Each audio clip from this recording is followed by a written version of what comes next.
So एक जेन्ना आमी स्पिरिच्युअल गजाली कनेक्टेड करता खबर आमच्या लायफान तेन्ना आमची ग्रोथ चड बेगीन जाता अशें म्हटलें वयता. तुमची सुद्दां खूप जाल्ली आसा, तुम्ही एवरी टायम सांगता, तुम्ही एक्झाम्पल आतां म्हाका सांगली की तुमकां बेरेसारची चड एंट्रीज येता आनी ऑल दॅट थिंग्स. सो म्हाजो प्रश्न असो आसा की फिमेल्सांनी स्पिरिच्युअल लायफान चड कनेक्टेड कित्याक रावपाक जाय? फिमेल्सांनीच चड कनेक्टेड आसपाक जाय म्हणजे की कित्याक तर ती बायल न्ही, ती बायल मनीस सगळे तिका हाताळपाक जाय आनी ती हाताळपाक खंय तरी आपले जे मायंड आसा ते शांत आसपाक जाय. आनी ते शांत आमकां खंय मेळटलें?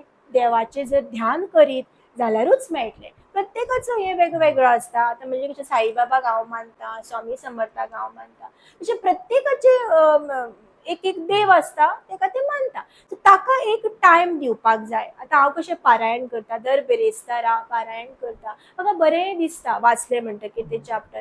कित्याक तर म्हाका अशें दिसता की तो वेळ म्हणजे जशें सकाळीं वाचता तो वेळ असो शांत आसता, शांत वातावरणान हांव वाचता. पयलीं जें कितें घडिल्लें, देव कसो प्रसन्न जाता, कितें केल्यार हें सगळें जेन्ना तूं अनुभवता, ती जी घडिल्ली जी गाथा आसा तूं वाचता, हितूंतल्यान कितें तरी लेसन तूं शिकता आनी तो लेसन तूं कसो वापरता आपल्या जिवनांत, ती खूब बरी गजाल आसता. ती शिकपाची कितें तरी आसता अशें